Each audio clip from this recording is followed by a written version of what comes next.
Greatest common factors. So I'm just going to do a quick review of factors for a second. 4 times 5 is equal to 20. So what we say is that 4 and 5 are factors of 20 because they multiply together to create 20. And so 20 has other factors. 1 and, for example, 1 times 20 equals 20. So 1 and 20 are factors. And same with 2 times 10. 2 and 10 are factors of 20. Another way to think of this is that if an expression can be divided cleanly by something, and that just means having no remainders, so dividing it and leaving only nice, clean, whole solutions, then it is a factor. And so here's another example. 6x times 2x minus 4 is equal to 12x squared minus 24x, using our multiplication of a monomial by a binomial. So what this means is that 6x and 2x minus 4, these are factors of this polynomial expression 12x squared minus 24x. Now the greatest common factor, or GCF, is the biggest thing that can be factored out of 2 or more expressions. So here's a quick example. We have 18 and 24. These are 2 separate numbers, and they each will have different factors in common. So I'm going to go ahead and list all the factors of 18. That would be 1, and 1 times 18 gets me 18. 2 and 9. 3 and 6. And then there's nothing else that gets you 18. That multiplies together to get 18, or that you can divide 18 cleanly by. I'll do the same thing for 24. The factors of 24 are 1, 2, 3, 4, 6, 8, 12, 24. So looking at these 2 lists, we can see that the greatest common factor of each of them is 6. It's the biggest number that's in both lists. So the greatest common factor is equal to 6. We can also find the greatest common factor of polynomial expressions. So here we have 3 expressions, and we want to find the greatest common factor.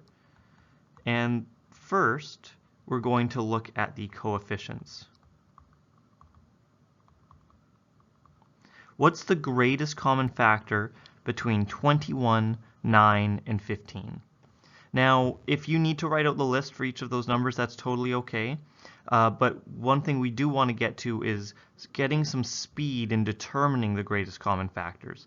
And so one thing I like to do is just look at the smallest number in the list, 9, and say, what are the factors of 9 that might be factors of these other 2? And 9 has factors of 1 and 9, but the only other set of factors are 3 and 3, or so 3 is the only factor of 9 that isn't 1 and 9. So can 21 and 15 be divided by 9? No. So we'll have to go down the list of factors of 9. But 9 can be divided by 3. So can 15 and 21. So the GCF from the coefficients is 3.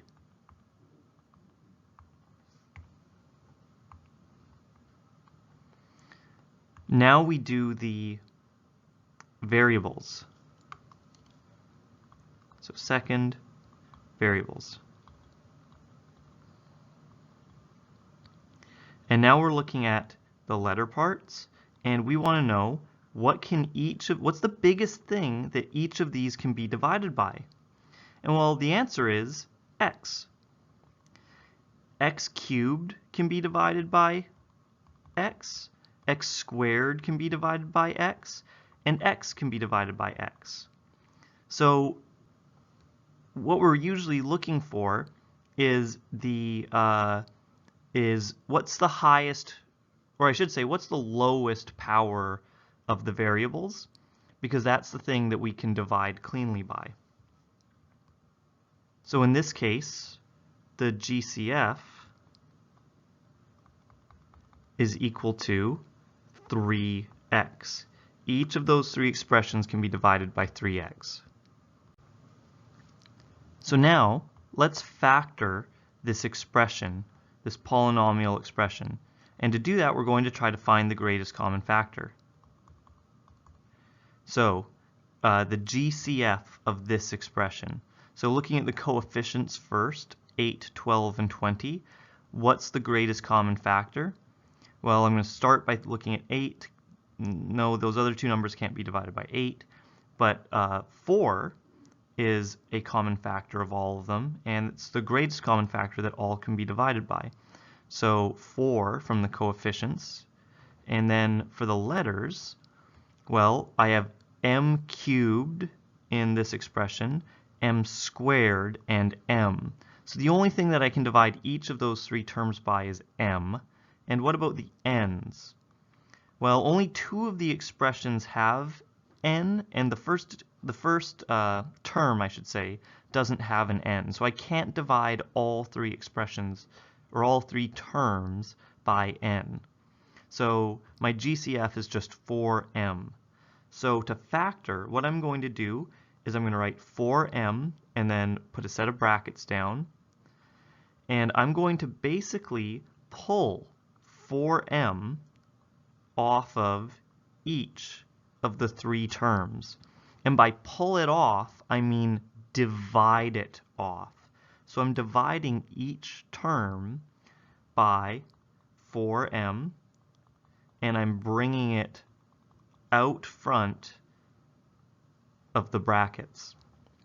So if I do this, 8m cubed divided by 4m is 2m squared. Negative 12m squared n is going to be negative 3mn. And lastly, I will have plus 5. The m cancels, and then I have n squared. So that's my factored expression. So if you're pulling out a factor of 4m, if you want to check your work, you multiply it back in and see if you get what you had before. And if you multiply it back in, what you get is 8m cubed minus 12m squared n plus 20m n squared. And that's what we had before. So you can always check your work by multiplying it back in. And so here's what we have. These are our two factors of our original polynomial expression. So we have factored the polynomial. I'll do one more example. So what can I factor out of this expression? Well, I'm going to factor, because my leading term has a negative, I'm going to factor out negative, and 4, 36, and 8, they can all be divided by 2. So I'll factor out negative 2.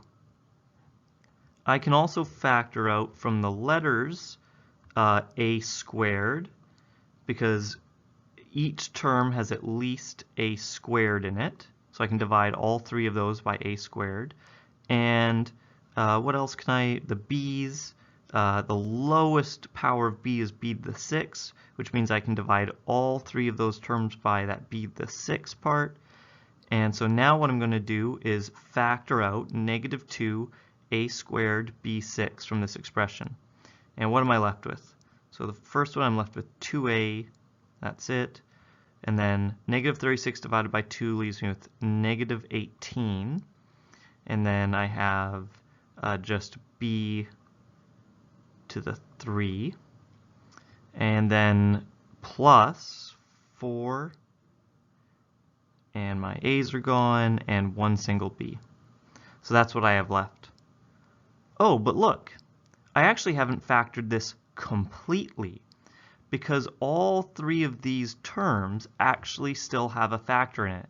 So I have not factored out the greatest common factor. I missed something. And if this happens to you, don't worry, it's not a lost cause. All you have to do is factor out the remaining bit. So I'm going to pull out another 2, divide out another 2, and bring that in front of the brackets. So now I have negative 4a squared b to the 6. And if I divide each term by 2, I'm left with negative 4a squared b to the 6 times a minus 9b cubed plus 2b. And so you can see that sometimes you don't factor perfectly, but that's okay. Just factor out the rest if you notice that there's still a common factor inside the brackets.